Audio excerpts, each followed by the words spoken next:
Welcome to Kindred, hosted by me, Kate, and my sister, Jen. In this podcast, we explore our human relationship to the natural world. In connecting to this planet, we also connect to understanding, compassion, and empathy.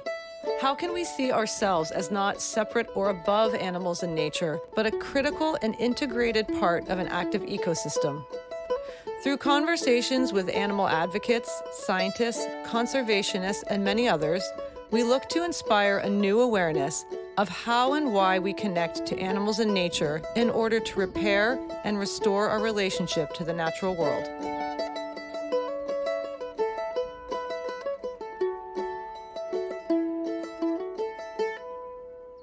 Hello, and welcome back to the Kindred podcast. How is everyone liking this season so far? How are you liking it, sister? Great question. I am loving it. Loving it. Same. Loving it. Me too. It's a real question we have, and we really, really want to know your favorite episode thus far. Give us your top three, actually. And to do that, you should email us at info@kindredpodcast.co.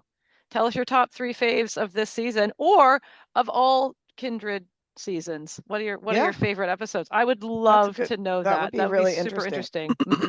We've never asked people that. Give us your top three. And if you hate emailing people, you could always head to our website, kindredpodcast.co, and leave a message there. And where you can also support us via subscriptions or buy us a coffee. And if you don't prefer those options, please support us by leaving a review and rating us. And, if you don't know how to do those things, ask a millennial. That's my exactly. advice. Grab a millennial. Any millennial will do. They all know what they're doing. Actually, any 10-year-old. How about a 10-year-old? Or some 2-year-olds? No, literally. You watch these kids on the phones, it's wild. Grab They know how to 2-year-old. get right to Bluey. Yeah. Right to Bluey. Yep. OMG. We love Bluey on this podcast. But yes, please let us know. I am absolutely now really curious. We're going to let's put a thing on Instagram. What's that called? Absolutely. A poll. A poll. Yeah. Let's do a poll. Okay. Get on that. On to our show now. So today we are going to be covering the topic of zoos. Okay. Now, yes. And before you tell me that's boring, sister, let me assure you that this conversation is anything but boring. I loved it. Our guest is fantastic. He really was. So today we have asked Nigel Rothfels to answer all of our questions on all things zoos. And let me tell you, we could go to all the places. Nigel is a professor of history from the University of Wisconsin-Milwaukee, with a focus on the history of ideas we humans have of animals and animal studies, to put it simply. He is the author of many publications, including Savages and Beasts, The Birth of the Modern Zoo, with an updated and edited version coming out this spring in 2025. So that's exciting. Very much looking forward to that. And we talk about this in our conversation. And also the author of Elephant Trails, A History of Animals and Cultures. And that's published in 2021.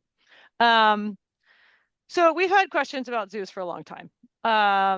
It's a complex and complicated conversation, and we really appreciate Nigel digging into a few dark corners and giving us new perspectives on the ethics and efficacy of zoos.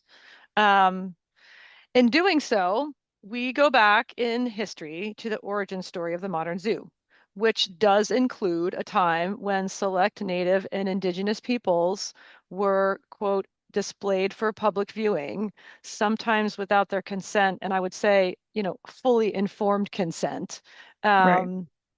We talk about this because it's important to shed light on issues that are often swept under what I call the colonial rug. And we work to honor an inclusive and accurate history as best we can, and with the deepest respect. Too often these dark spaces are ignored, and to BIPOC communities, we include this with sensitivity and hopefully a more inclusive historical account. So thank you to Nigel for walking us through his perspective of the history of the modern zoo and for his patience with all of our interruptions. We argued Yes. about who interrupted each other more, but I think we might win.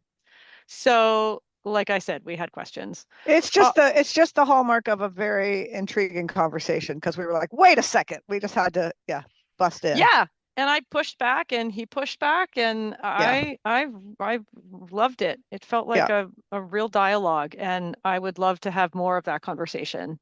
Hmm. Um, so all right. Are you ready to head to the zoo, sister? I am. All right, let's go. See you at the takeaway. Nigel, welcome to Kindred and thank you so much for joining us today. Yeah, my pleasure. Would you please introduce yourself and tell us what you do? Sure. My name is Nigel Rothfels. I am a historian. I work at the University of Wisconsin in Milwaukee. I'm also sort of an administrator at the university, but for this context, I'm mostly an historian and I write about animals and how our ideas about animals have changed over the last few centuries.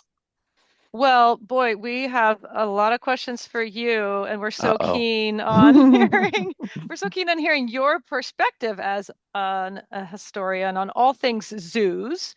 Um, but before we dig into this conversation, and I'm continually interrupting you on my but waits and yes, but, I want to go back a bit, 150 years-ish, and lay the foundation for where all of our questions are coming from and start with a bit of history. So, Jen and I are located in the Philadelphia area, and Philly will tell you that we are the first city in the US to establish a zoo.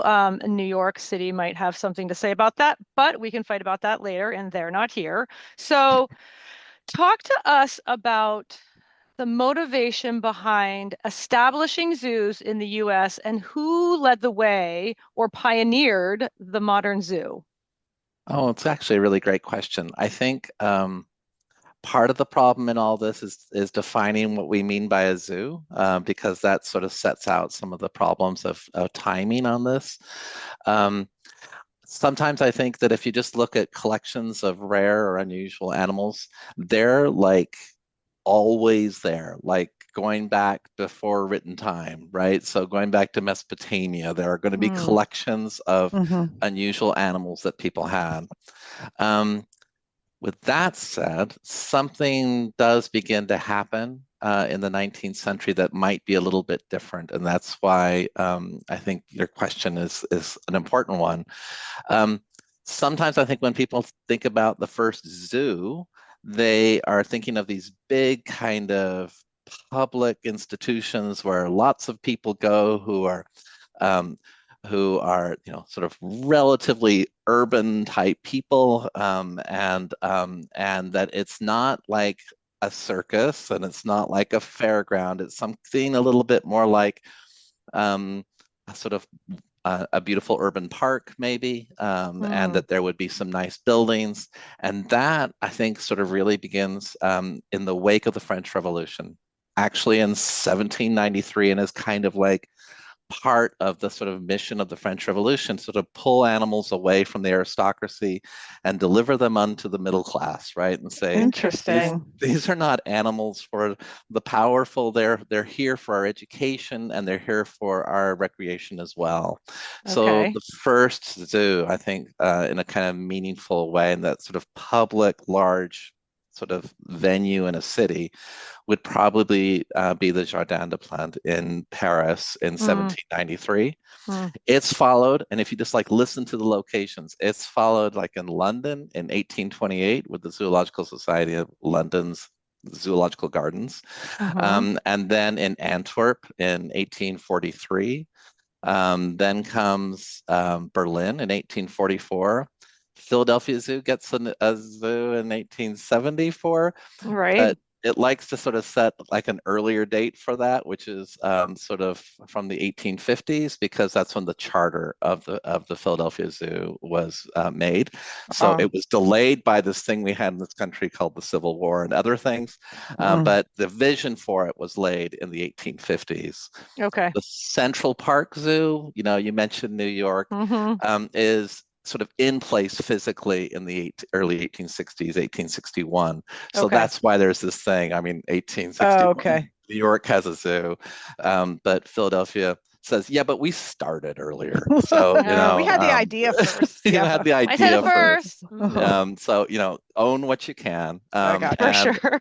so that's where that comes from. But I mean, if you just think about those cities and the connections between cities and zoos, and then Yes. you sort of line them up with other kinds of things like natural history museums and art museums and symphonies, and I sometimes think even like sewage systems and rail, Hmm. urban rail, it's all connected to like making a kind of you know, the best possible city we can make with all the Right. All amenities the that fancy people may want, things. Right. all the Yeah. Hmm. fancy things, Hmm. and like to Yes. And be bring like it a to the people. yeah, and to Yeah. be like a legit world city, Mm. and by say 1900, you either have to have a zoo or you better have a plan. Ooh. Because Interesting. Whoa, it's like whoa. it's part of like the whole thing. It's like you Hmm. need Okay. to have that piece. So that's why across this country in the second half of the 19th century they spread like wildfire. And the zoo here in Milwaukee where I live traces back to the late the 1890s, Chicago, the 1890s. Everyone's sort of growing at about the same So time. this is part of urban planning, basically. If you're going It's to part build of it. yeah, if you're going to build a city, you better, join the Europeans in the crew. You got to have a zoo. And you better have a good one, especially if you're Hmm. like in some of these places. So it's not Yeah. just like have any old zoo. So like when the Bronx Zoo opens in 1899, so in many ways like the most famous zoo in the United States at that moment, Right. um, after about the first decade of the 20th century. Yeah, the goal was to be not just like the best like American zoo, but to be like the best zoo, right? And so Yeah. they had Oh, to have right. Of course. beautiful buildings, beautiful landscapes, beautiful everything, because it was New York City. But there's also the American Museum of Natural History and everything else that's sort of building around that Right. vision. Hmm. So who were included in these zoos, the early American zoos? Well, I would say that by 1900, everybody's all the major cities in the United States have one, and you can like find a list. I'm not going to do it right now because No, it'll sound I, weird, but well, you I'm can find thinking a of, list pretty quickly. okay, I'm thinking of like, okay, so you've built the zoo. What are we looking at? Who's there? Oh, You who's mean visiting the animals? zoo? Oh, Yeah. animals or people? What do you mean? Who's there? Well, that's a great That's a question. great question. Who was included in this sort of Yeah. the zoo experience? So it was not ever really meant as a working class kind of place at that point. It was more of a educated, aspirational, bourgeois, sort of middle, upper middle class and aspirational educated group. Um, Mm, the Zoological Society of London, in fact, was only in the first little more than a decade was just available to the fellows of the society. So for them, it was a Interesting. scientific collection where they could Ah, like bring in animals, study them, learn how whether it was possible to make them what's called acclimate them mm. to Britain so that they could be turned to farm work and other sorts of things. okay. So they had that kind of vision, but there was a sort of scientific collection. And if you think about like I would say there's three pillars to the zoo in the 19th century. So in the 1800s, it would be science, education, and then this last one, recreation. And the recreation piece was, give the people working in the city a wholesome, pleasant, lovely place to get out on a Sunday for a beautiful walk and learn about the world. So it was going to be both educational and recreational. So yeah, that's kind of the thing. On the animal side, like what's there, um, any of us could make a list of the required elements that people wanted to have. They wanted to have large hoof stock, things like the zebras and antelopes and things like that, right? They're going to Right. want to have some deer. They're going to want to have some big carnivores. So throw in some bears and some lions and tigers. They sort of the three seem to go together well. Mm-hmm. And then they're going to have like some real amazing things if you're an important zoo, like you might have an elephant or elephants, or you might have Yeah. giraffes. Or then you get into the more kind of, the cutting edge things like hippopotamuses and rhinoceroses. Then when you think of things, all the birds, it's mostly kind of parrot and pheasant centric, right? These like Okay. really large collections of parrots and Mm-hmm. pheasants. Mm-hmm. And then in the primate world, it's going to be mostly little monkeys. Like the larger anthropoid apes don't really do very well in zoos at that time. Sure. Or So right. they were always like aspirational for zoos, but they cost a lot of money and they died quickly. Yeah. So there were not that many zoos that would, could successfully do gorillas and chimpanzees and orangutans and those kinds of things. Okay. It becomes more a bigger deal in the 20th century, even though like when a small gorilla shows up in New York City and is exhibited in Madison Square Garden and things like that, it is a big deal. Okay. That those aren't really sort of the staples of the zoo at that moment. So I'm also curious. I mean, before like maybe the actual building of the modern zoo, were people included in exhibits? Were there like Uh, was that part of that's this? so you've touched on a thing.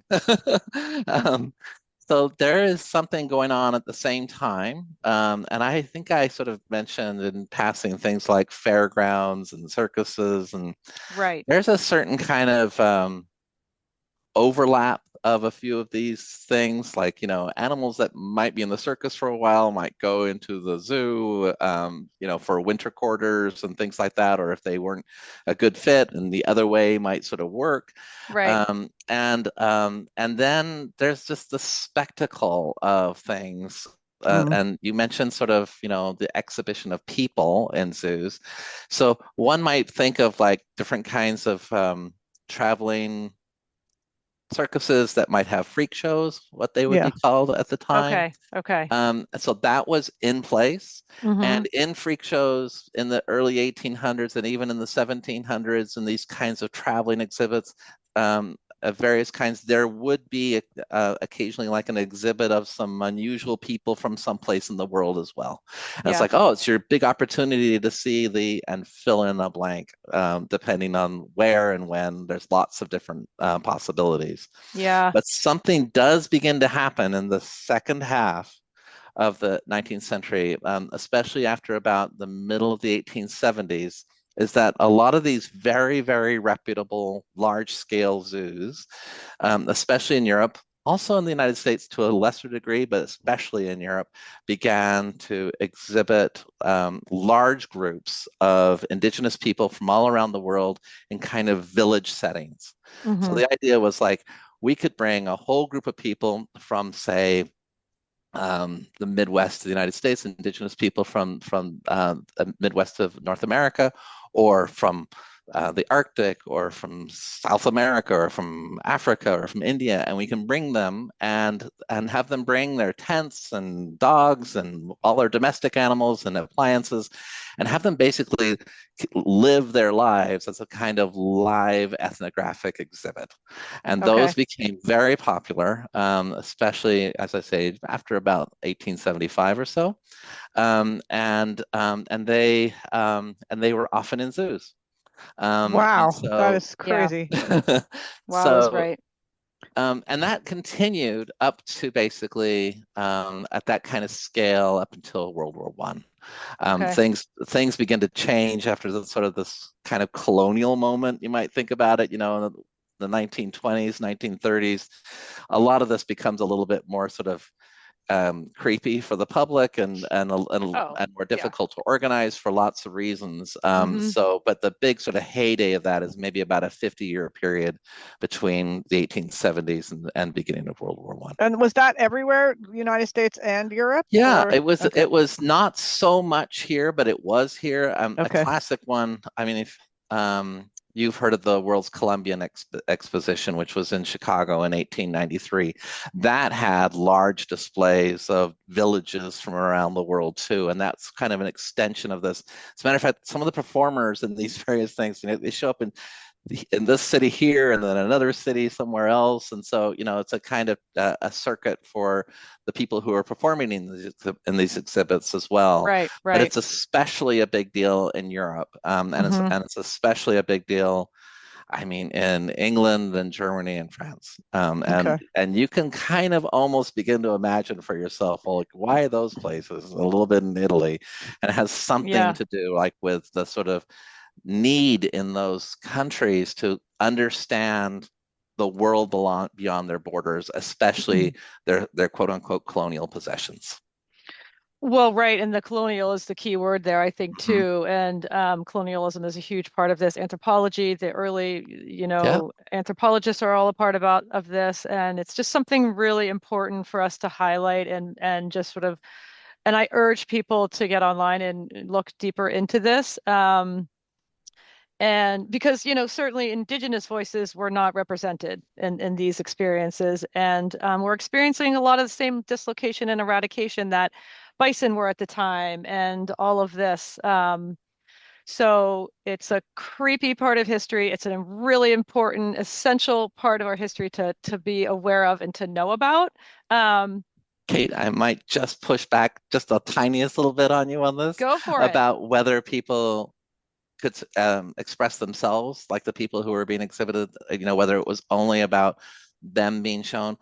I think Hmm. there's lots of moments when, in fact, they did sort of push back against it Okay. and took advantage of it for their own reasons.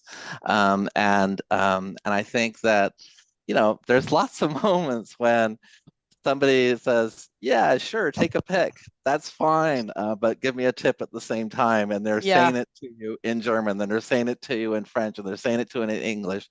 And Hmm. so there's these moments when the kind of facade that they're just being exhibited kind of breaks down. And I think they're really important. It's important to recognize them for the fact that, um, in almost all cases, although not all cases, there are examples where people did not know what they were signing up for and Right. were Right, for really sure. horribly abused and never came Yeah. back because they died Mm-hmm. where they were. Mm-hmm. And there's some real horror stories in there. Um, Yeah. there is a range, and I think it's really important to also kind of recognize that it was a human interaction in lots of Hmm. ways. Yeah, that feels Yeah. a little bit different to me than the, come look at the anomaly in of the It, human species. That's what I was going to ask you, the difference Mm, between the freak show and yeah. the this is here's my the actual way life. that these Hmm. people lived. Like I Hmm. remember going to a Smithsonian in in Washington, D.C. and seeing fake people set up in a village scenario Hmm. like you're talking about, except it was Hmm. just statues, but it wasn't, it felt like more informational instead. It Hmm. didn't feel as voyeuristic or as Real people. predatory. It didn't seem as Right. Oh, got predatory you. Yeah. as Yeah. something Right. like Right. Right. seeing somebody who, the woman with the beard or whatever the thing is, like the circus Mm. aspect. So I was going to ask you. I think that's a good point, except that I think I might also say there too that there's I think it's a kind of a potential mistake not to recognize that for many of the people who were in those shows, this was a legitimate form of employment that they might not otherwise have. Have had. This is a good And point. Yeah, and and this and is and yeah. Well, that and I think, they were working people as They were well, making right? a living that They're way. real yeah, Yeah, people, right. and they right. have They're agency, and Yeah. not to say that the people weren't abused. I'm not saying that. I'm No, just no, I saying no, there's appreciate a no, you to no. see balance. both sides. Right. There Hmm. is a difference between I want to move on, but I'm Yeah, sort of focusing more on the indigenous perspective and not the 14-foot tall man. I think that's yeah, what sort of I'm differentiating yeah, between. Um, And agency, yes. Monetary gain, yes. And then yeah. there's also just that sort of colonial imbalance of power too, Sure, that I just think absolutely. is important too. It's legit. Yeah. But Nigel, I want to segue from what we're just talking about and Hmm. into a book that you wrote 20 plus years ago that Hmm. people will definitely be familiar with, titled Savages and Beasts: The Birth of the Modern Zoo. Okay. Um, so when we last spoke, you mentioned you were updating it with a new edited version. Yeah. I believe will be released this coming spring. Yeah. In March of 2025. Yep. All right, great. We'll be looking out for it. But what compelled you to revisit your first edition and create a new version? Yeah.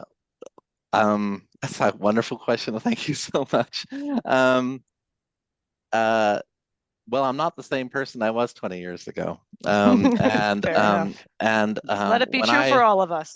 when I looked back at it, there were parts of it that made me disappointed with myself as a writer, and myself as a thinker, and I was like, if I could fix some things, I would like to. Mm, And then there was, and then the field has grown so much since I wrote that, and I was like, well, I've learned a lot since then, and I yeah, of wouldn't say course. that I wouldn't make the same arguments. None of that would really matter except for the fact that people have enjoyed the book and continue to buy it and continue to read it. And it comes down to, honestly, if there's going to be a book in the world that somehow represents my thought, I would like it to be a better one if possible. Right. And it gets back to the conversation we were just having. Actually, there were some images, especially in the book, that I was very disappointed by, and I Mm, know why I used them initially, mm, and they were photographs of people, of humans who were in these exhibits, and some of the photographs. Uh, you will know what they are if I describe them, but these are like anthropological photographs of people without their clothes on, naked right, in right. camera. Yep. Hmm. And so everyone listening to this knows exactly what that image looks like. And I use Hmm. them because I felt like they're kind of important. They're kind of an important part of this whole story about what happened to these people when they were brought to Europe to be exhibited in zoos. Right. Um, the downside of it is that there's essentially no way that those photographs would sort of meet what we might expect today about informed consent. Yeah. And so they're kind of like, as a historian today, they are a tainted object in a way, right? I mean, because Hmm. they may have been taken initially under circumstances that people couldn't control, and they didn't know that Yeah. how they would be used. And here we are 100 years later, and we're still using them. And there felt Right. to me when I thought about it like I was piling on yet more nasty on top of Hmm. like bad.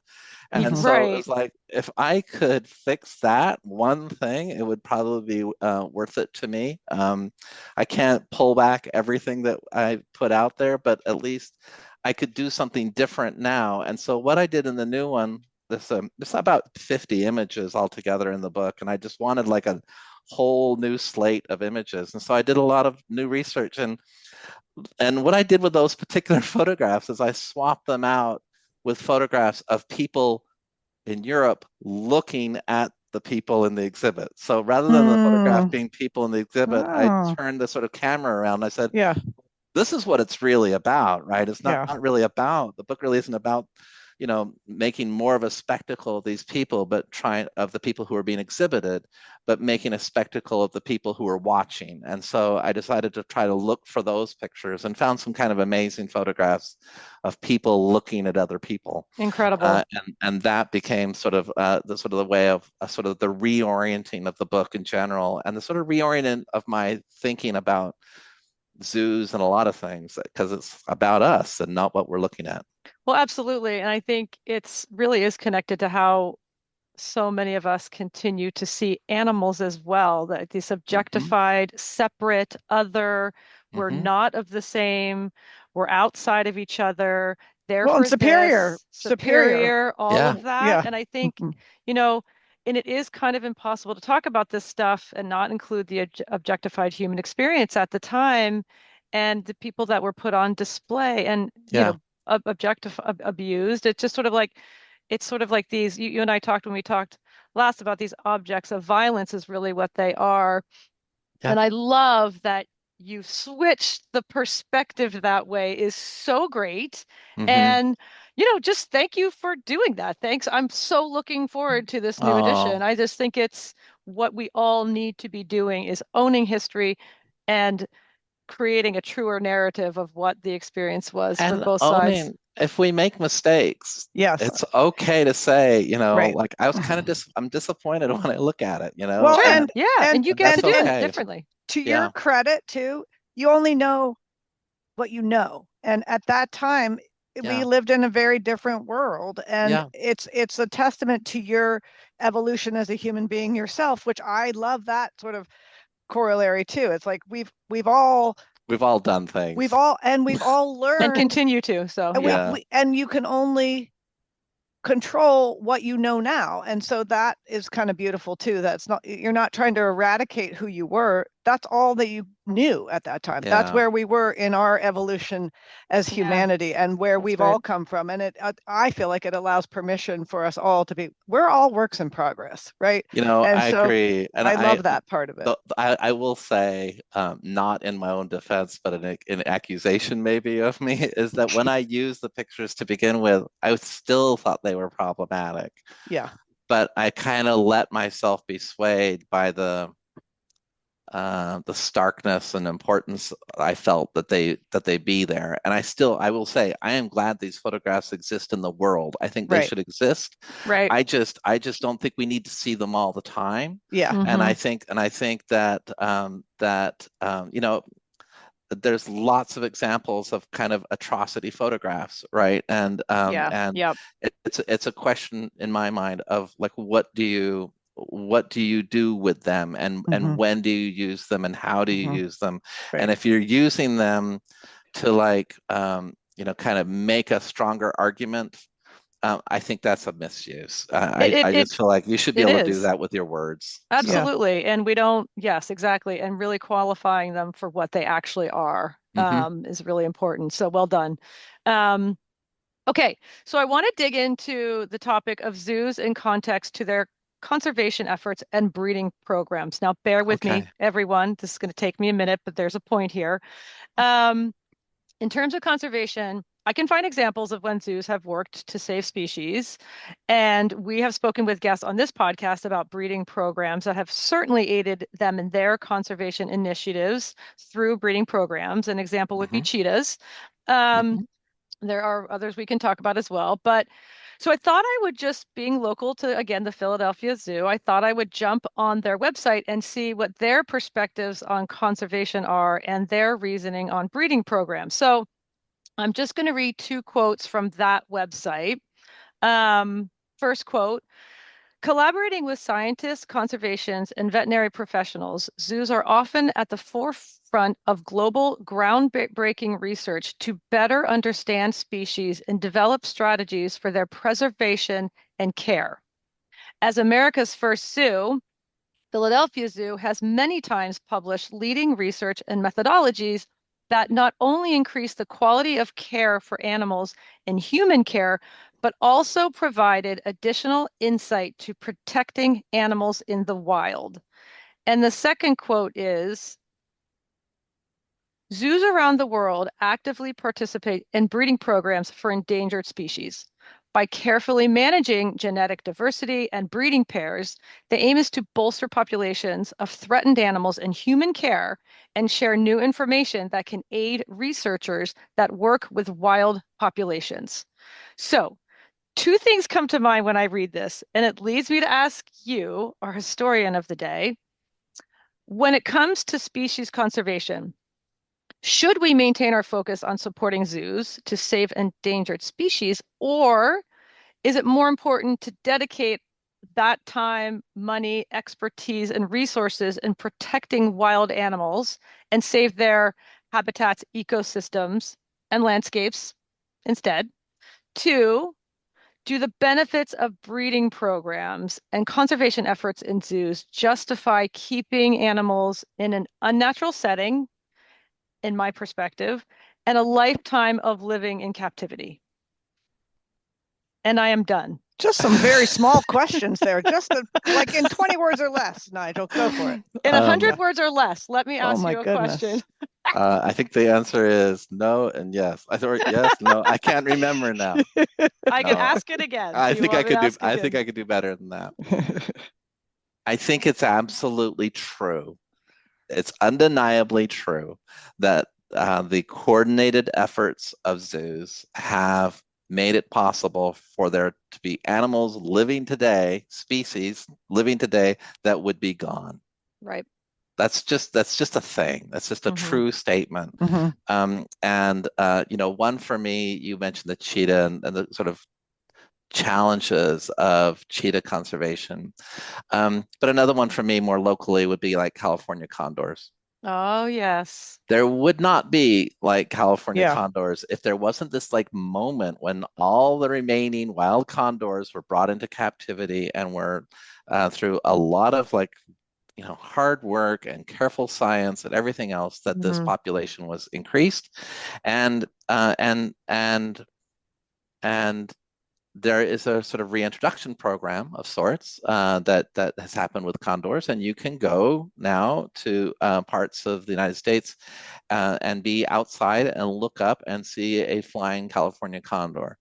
I would call that a win, and if I had the opportunity to be there, I would probably go. Yes, But you have incredible to animals. qualify it kind of all over the place, right? Because the conditions that led to the condors' decline have not actually changed very much. And it had mostly to do with sort of lead poisoning in the landscape and a few other things and habitat loss. All that's still there. And so the solutions long term are that the animals are being really closely monitored, closely fed, everything else, so that they can continue to survive. Right. So it's like they're not exactly what I think people imagine as at some level kind of a wild creature, but they're certainly not also living in a zoo. So I don't Right. know, I don't know what that is. And I think these are the kinds of questions people have to ask. I don't think that there are actually sort of really simple answers to, should we only focus on habitats or should we, it's like, well, it's a kind of an It's complicated. Yeah. Right. it's complicated. Mm-hmm. Amphibians in South America are struggling for all kinds of reasons, and that they're not all going to be saved through zoos. And in fact, if you even did save them through zoos, and there was an effort to do this some time ago, it was called like the amphibian arc or something, where zoos would cooperate in protecting amphibians. If you succeeded in saving hundreds of amphibian species only in captivity, then what do you actually have? Because you have no place to take them. Right. Yeah. It's like, now what? Right. Right. So Well, and it's because true it's with like like, you look at the condors, they're still like, we've talked about and we looked into this. It's like, well, yeah, they're being fed by humans Yeah. often. They're also lead poisoning hasn't changed. There's a lot Yeah. of habitat loss that hasn't changed. So it's like it is incredibly complex. And right, if you bring them back in, if you bring them in, and then do you have a place to put them back out into? yeah, these are so in answer to like the kind of simple question, when it comes to species conservation, should we have zoos?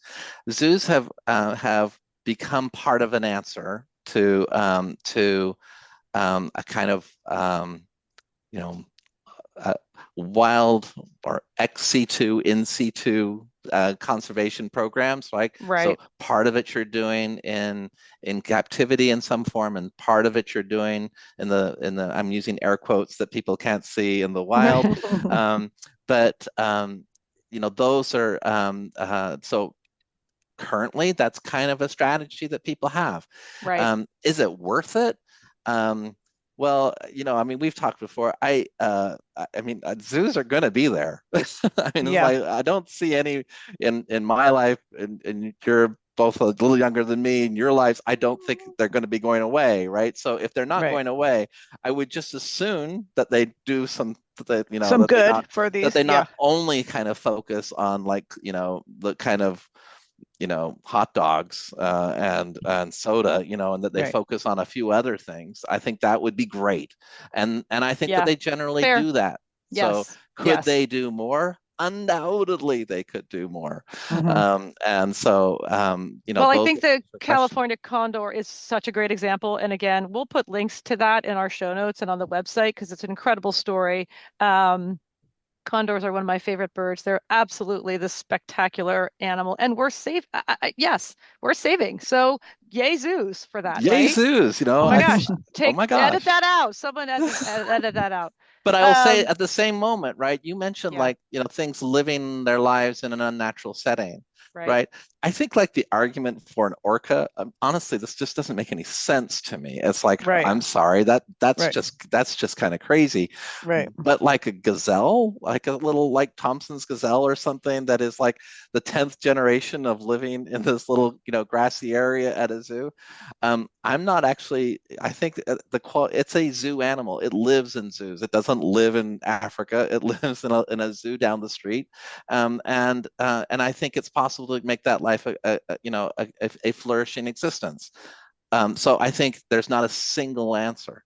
Right. Well, It fair. depends. And, Yeah. Mhm. this all leads me to Thanks, ask. Jen. That is, I'm sorry, but it's like my students ask me things. I say, oh, it kind of depends. But that's an important, I think that's an important distinction, because there are a lot of things that aren't ideal and altruistic, and they Or don't, black their and motives white. aren't Yeah. always pure. But if Yeah. good can come out of them, let's at least acknowledge that. Let's not, yeah, because And let's like you ask said, ourselves, questions. Like let's yeah, ask like questions about, are we doing the best we can? And the answer, right, by the way, is never yes. yeah, Right? right, It's Well, and never so yes, because that's we could do better, yeah, right? okay. So this is yeah. my next question for you. So are zoos any better than they were literally 100 years ago? And if zoos are here to stay, like it looks like they are, what can change and how can we make them better for the long-term experience of the animal? Yeah. So to answer directly your first question, yes. That was what I was hoping you'd say. Yeah, I had Yes. because everything crossed, cross my fingers. they are doing these things that benefit animals, where Now, it's not just an exhibition I'm going to put situation. an Yeah, asterisk on it. yeah. Okay, let's hear that. And But there yeah, will be an asterisk on uh-huh. everything I I say. And the warned ask, everyone there's going to be a lot of butts in this oh conversation. my So God, a lot of you butts. said it. Okay. People love Um, butts. Side You joke. can I edit once that wanted out. to start something called the Animal Studies Association, or no, excuse, Animal Studies Society, just for the acronym. But anyway, I just wanted to go to that big blank conference. Okay. There you go. I love Anyway, it. Oh man. okay. So Oh, in any case, let me go back. So I'll just say that um, the issue of are they better? When I'm talking about well-funded zoos that are usually kind of municipally supported, through tax dollars and things like that, that are that have plans and actual kind of education programs. And honestly, when I think of education programs, I don't think of daycare, but that's just some people will call that education. To me, it Hmm. looks like just people unloading their kids to like run around the Yeah. zoo for a while, but Hmm. I'll let it go. But if they have all those pieces, then I'm like, yeah, and they're kind of focused on the health of the animals, and they have on-site vets and everything else, and they have the resources to take care of the animals. I think it is undoubtedly the case that zoos like that are certainly better than their analog 100 years ago, Hmm. because what we know in terms of animal care, housing, everything else has right. improved so much. Okay, so So that's undoubtedly true. I did want to mention animal carers and caretakers, Yeah, as I am absolutely sure that 99.9% of the people who are caring for the animals deeply are deeply dedicated to their best experience, the animal's best absolutely. experience, and absolutely just are that's not in question here. Just to get that out there. It's not the Yeah. humans taking care of the animals. I mean, absolutely, to be clear. Yeah. Yeah, no, I totally agree with you. And I've been writing about zoos for, well, my adult life, and I'm 62. And I've met so many people who work at zoos, and I've also met people who work in sanctuaries and other Yeah. kinds of venues. Right. And it's like, look, I, I have no question, honestly, about the heart of people I've met and the hard Yeah. work. I mean, if you could imagine, like, thinking your ideal job is to go in every day and shovel the remains of stuff that comes out of the back end of a of an animal. Oh, I That's can. and I that's your would love that job. job. And to feed them and to answer almost the same questions every single day from people Yeah, and still right. smile and say, "Oh yeah, no, Yeah. actually," Yeah. and then and to be into it, like to say, "No, I am doing what I want to do," Yes. which these people are. And I've written a book about elephants as well, and just sort of the history of people's ideas about elephants. And that's another one. I mean, people who take care of elephants, dude, this is a rough and tough, hard job, just physically, mentally, Yes. it's exhausting. Yeah. And on top of that, you get a lot of sort of bad people, I mean, bad people, not bad people. You get people screaming at you, thinking that you're doing bad things, right? Yeah. Right. And Yeah. Yeah. it's like And this you're is there tough. for you're there Yeah, to actually try you're to make that trying to do animal's your experience the piece, best you can. Right. and Yeah. Yeah. it's like again, it's here. Am I contributing to the problem by trying to help, or Yeah. what? Right. Right. Right. So if we like, what do you think zoos are going to look like in 20 years? Are we going to see the same? Are we going to see gorillas in zoo still? Are we going to see these 80-year-old primates still? What do you think? Well, um, let's go 100 years out. Okay. I think the world will look like more zoo than wild. Mm. If you think about it, That's right? the It's worst like, thing I've ever heard. Okay. no, but if you think about like the way that we manage wildlife conservation, it is about as much as possible like controlling interactions between people and animals, limiting the impacts of like urban sprawl and local animal communities. We have Right. animals running all over the world now with radio collars on them and sort of constant surveillance of their lives. And I think that only gets, as technology improves and as our ability to sort of Hmm.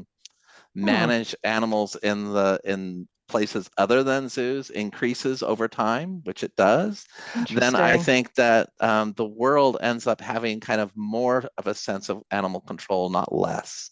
Wow, I And just had so sort of like this like this crazy futuristic sort of moment of so the more we have to intervene and conserve, the more we're going to be, but it's almost like actively these, managing them yeah, habitats are going to become, you more know, and more, like right, managed like a parks. If you think different about managed parks. Yeah, if you think about where Yellowstone, for example, is Yes. now, Right, I was just right. thinking of Yellowstone, actually. That's funny. Yeah. and about Yeah. sort of Wow. how concerned people are about the wolf population or the bear population or whatever, and then Hmm. you sort of put it out, 50 years or further. Wow. If these places exist, which I don't know why they wouldn't, but if they continue to exist, then the wildlife in those places, especially the more charismatic forms, the Hmm. larger Hmm. forms, will be sort of monitored and managed more actively in the future than they are now. Wow, that's stunning So to when me. people I've say to me, never "Are there thought of going to be that. elephants in the future?" It's like, well, yeah, there's going to be elephants in the future. What exactly will be the limits of their abilities to be in the landscape? That's a different question. That's a different question. Wow, I feel like, wow. Well, Yeah. and By the way, I'm not like trying to giving you like a dystopian future of like well, that's what anything, my but question is. Is that inherently going to be bad if I mean, if we're I would say in some ways, maybe even I think a lot of people would say that our conservation efforts in the wild now are better than they were 100 years ago. yeah, Right. right. I think, And Oh yeah, like man. just life is more complicated. Like they're going to be we're going to know more about more animals yeah, as far as elephant number 47 went from there to there last night. But Yeah. does that have to be bad? Is I guess the thing again, the asterisk. Okay. It's different, right? it's But is different. that Right. bad? I I'm don't know just if I would go wondering. with good or bad. It just Right. is, right? It is what's going to It's happen. just where the world's heading. Yeah. Yeah. Okay, so we need part two. Obviously, we'll meet this time tomorrow to continue this conversation. I mean, Yeah. No, there's a lot we're gonna going have on. to Yeah. get you back on. I mean, this is just, I kind of feel like a bit, I feel like stunned. I feel like you hit me with a 2x4 right in the head with that. Just, I've Oh never, no. no, no, no, no. I've never thought it through that way. I think this is really important stuff. And this is where this is so, okay. So I'm just going to jump to my last question because we're here. Nigel, from your perspective, why is this an important conversation to have? I am clearly want to know why I think so, but why should we explore these issues and the obvious complex challenges zoos face and the ethics of all of this? So I was talking to my students last week, and I mentioned that in the last 50 years, the number of animals living in the world has declined by about half. Oh, wow. Ugh. And by the Yeah. way, that's Yeah. my life. Yeah. Yeah. That's Yeah. And like I'm that's familiar with like these numbers. I mean, that's it's, like in my watch, right? yes, right. And so here I am, and I'm trying to imagine what is it going to be like when I'm gone and things like that, right? And when I look at my students now who are in their 20s, what does the future look like for them? And Right. how do we talk about it? And when we talk about zoos, the reason this conversation is important is, as I said from the beginning, zoos have been here, or at least are desired to have unusual, exotic, if you will, animals around us has always kind of been in the like the human hardwiring, I think. Um, and zoos in their current form, I don't kind of see how that changes very much in the future. So then the question is, if that's the case, and if we accept that zoos are really for us and not for them, even though there's incidental moments where we've definitely done good things, Right. they are really for people, not for Yeah. animals. If that's the Right. case, then there's a series of questions that we have to ask about, like, what do we exhibit? How do we exhibit them? And do we put so much effort into particular species that are like, I mean, it's the panda thing, right? Yeah. It's like so much money and so many resources, and it's um, I mean, I understand the argument that it helps people connect to conservation issues, um, but I just feel like we have to be constantly asking ourselves, could we do this thing that we are doing in a better way, which is more animal centric and less sort of human centric, so that we can get the best possible good out of these kinds of institutions? I think those are like important questions. And I think that the same questions that we're going to have to continually ask Yeah. whenever it seems obvious that we should go someplace and try to control the species in that area to make their lives better. Right. Because it does generally seem obvious to us that we should do that, but I still think there are questions that we have to ask about the best ways to do it. Mm-hmm. Yeah, agreed. And I really, we really appreciate this conversation because it is really complicated. And like Jen was saying, like you were saying, like this is not black and white. There's a Mm-mm. lot of history that's pretty dark, and there's a lot of good that has come from zoos and everything that they do and are connected to. And I think it just needs to be like it's exactly right. It needs to be an ongoing conversation, an ongoing internal dialogue within zoos and the conservation world, just to keep saying how can we make it better from the animal's perspective. And I think um I mean, but boy, it's a big if you subject think and about it, I mean, I'm going to admit in public that I have not watched Tiger King, but my students Me tell me I no, neither. have to Me same. watch neither. Tiger I King. can't No, I watch Tiger can't. King. I But I can't. can No. tell you, right, the number of, large exotic animals that are kept by private citizens in this country is a lot. Right. And so Terrifying. and Well, that, so yeah. there's questions in there too. Yeah. Those are public questions, like those are Yeah. policy questions where we can say, if we're going to have these kinds of places, what are they going to look like? Mm-hmm. And where are they, and who's participating in them? Right. And what do you do when you're successful and you make lots of little baby ones, Right. because Right. most people are uncomfortable with the idea of, well, we just kill them. Right. There's not like a place to send them. And so you end up with this weird surplus animal market that floats around out there. And so I just feel like there's serious policy things, there's serious Yes. discussions that people have to For think through. sure. Absolutely. And I would rather zoos exist and private collections didn't if we had a Yes, choice. Because please. I think Oh my gosh, there's more absolutely. oversight. The oversight is an important thing. And I think like so many things, we have to keep questioning our motives in these things. We have to keep questioning our motives. And You other know, people's motives, right? This I is mean, where, these big yeah. institutions, Oh for yeah, them, we right. have to keep saying, is this good, doing more good than harm? Is there Yeah. more that are we Yeah, and just the questions you're saying? Yeah. large scale commercial operations Yeah, that don't have to be named. There's right. and there's lots of smaller scale. There's lots of smaller scale commercial things, where people are kind of running this as their life that are actually doing kind of amazing work locally. That Agreed. they're not like Yeah. trying to do like lions. They're doing like local turtles and frogs to try to help Yes. people understand things. Absolutely. Exactly. Right. So Absolutely. lumping Absolutely. everything together is really, we have to always be You teasing can't do apart. that. Right. Yep. Have Yeah. to teasing apart. And I wish we Well, had you are four so more. smart. You Absolutely. are. You're very smart, and I appreciate you sharing your knowledge. Well, the I do funny thing is when too. this conversation started, you guys said we're going to constantly interrupt you, and you've discovered that it's the other way around. No, And no, I don't think so. I think we've been No, constantly no, this interrupting is you. amazing. And I really do. I would love to do another episode on this at some point.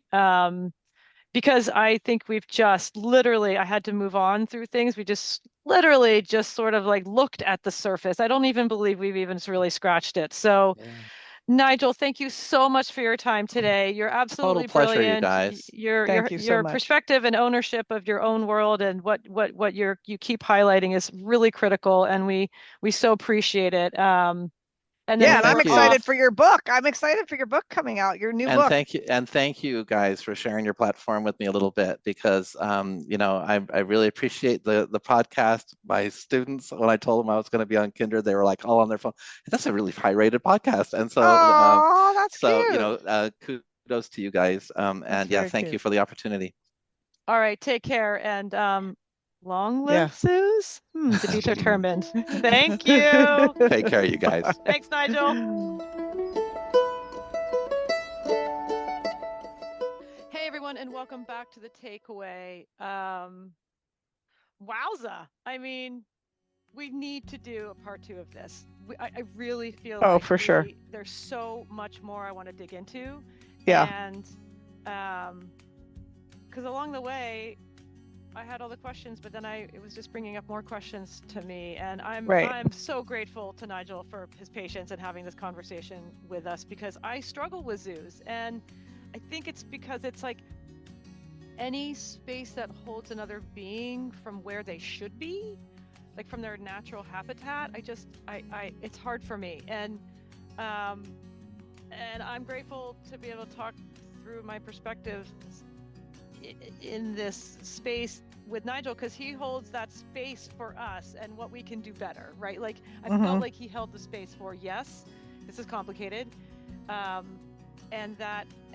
he kept saying, well, what can we do better? And it was really like he has an awareness of reality versus theory, right? And I really appreciated that. Yeah. Right. And that zoos aren't going to just go away. We kind of know that, which was interesting. Yeah. And also interesting that I really appreciated his perspective that let's not throw the baby out with the bathwater. Like it's not all terrible what happens there. And that actually was an interesting, just a very balanced, he showed us both sides, which I really appreciated. Yeah. And offered more opportunity for more thoughtful discussion, I thought. Yeah, no, I agree. And I really think that when I said in our interview, like he kind of hit me with it, felt like I got hit by a 2x4 in the head, where he was like, well, are we all kind of heading to just a bigger outdoor zoo where isn't conservation headed to just one big preserve or one big sanctuary? Is it all going to be kind of like this way? And I hadn't really thought of it Right. in those specific terms. And I've just kept thinking about it ever since then. And your response was like, well, is that a bad thing? And he was like, well, I don't know, maybe it's the only thing. And like, to what you were Right. saying before, like zoos Right. do a lot of good. Like, obviously Yeah. we talked about, there's another one we didn't talk about, which is the taki horse, in Mongolia, I believe. That's something for people to look up. How they took this indigenous horse that was extinct and reintroduced it. But that's a complicated story. That's a really interesting one. And if you go back, we did a pod swap with Best Biome, and we talk all about that. So go and listen to that episode. It's really interesting. They're a great podcast, by the way. But, and it's not all because conservation is headed in the wrong direction. Right. But because it might have to. And so Right. what will a wild life look like for animals on this planet, say 100 years or maybe 50 years even? Like, Right. Will they all have collars and GPSs, and so we know where they're going and what they're doing and who they're mating with? And right. And then we have bridges for migration and hunting corridors. And again, that's not a bad thing. I mean, maybe it's our weird way of getting very much back in day-to-day real life interaction with, I don't know, I'm not sure. It kind of blew my mind, and I've been thinking about it ever since. And I really did appreciate too, he was like, yeah, there's some real crappy things about zoos in the past and in the present, but let's keep asking that question. Right. How can we make it better? Don't stop asking that question. And Right. I thought that was great. And it did make me think, like, when you're at your zoo next, if you have questions or concerns, talk to a zoo employee, right? Leave a review of what you saw and experienced. And at the same time, when you're talking with an animal carer, ask them questions first, right? I mean, chances are they are working really hard to create the best possible environment for these animals. They love them. Can you imagine? I mean, if I'm working with animals, I'm going to be deeply in love with them and obsessed with them. And you will definitely have an awareness of what their experience is, right? And they love them very much. So, but again, don't stop asking questions. Is this okay? And how can we make it better? So, I mean, the last thing I will mention, I'll just say right here again, can we please be invited to the first ASS meeting or conference? Yeah. Can we? And I also would like the tote bag to prove it. I mean, I really want that. And, the lanyard that says ASS, attendee on it. Yeah. And let's just, like he said, can we just call it the first big ASS meeting and conference? I mean, big ass. That was hilarious. Yeah, he was great. Yeah. We'll be your first attendees. Like, we can have a panel. Sign us up. 3. We're right there. Right. Exactly. We're right there. Well, and exactly. And on a more serious note, I just think too, that question of what are we doing and how can we do better? Can we just take that?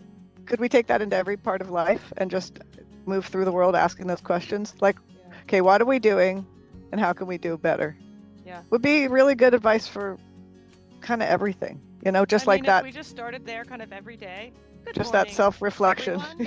What am I doing and how can I do it better? I mean, not to be all heavy and dramatic about it, but I just thought it was be a simple question. Yeah. Amazing. Actually, just a really simple, way to keep yourself accountable. Yeah. I mean, just start with what are you doing? Most days the answer is I have no idea. Yeah. What are you actually doing over there? Yeah. That's a really great question. If you'd like to learn more about the work Nigel is doing, you can head over to our website, kindredpodcast.co, and the episode wherever you listen to podcasts for all show notes and links. You can also subscribe to our newsletter for more information on our guests and other related information and topics. And look out for his revised edition. I can't wait to get that, actually. Yeah. I'll get it for us. Savages and Beasts, The Birth of the Modern Zoo, re-edited out in spring. I think he said March, so not too, feels like a lifetime away, but Yeah. yes, we will be also putting that up in our book club on our website, so check out for it there. And yes, I'll get us some copies. I'm really looking forward to that, and so appreciate his ownership and revision again. Yeah. What are we doing? How can we do it? Can we revise? Can I revise a little in my own world? I think that's a great takeaway. So thanks everyone for joining us. See you next time, and lots of love. Bye. Kindred is hosted by me and my sister Jen, produced by Kat Gaddy and myself, sound production and editing by Dan Cooper, original music by Ellie Grace, and our Kindred artwork was created by Lindsay Coffin. Please follow, rate, and review wherever you listen to podcasts, and feel free to contact us through our website at kindredpodcast.co, where you can also find details about Kindred Plus, our subscription service, as well as links to our social media accounts and show notes.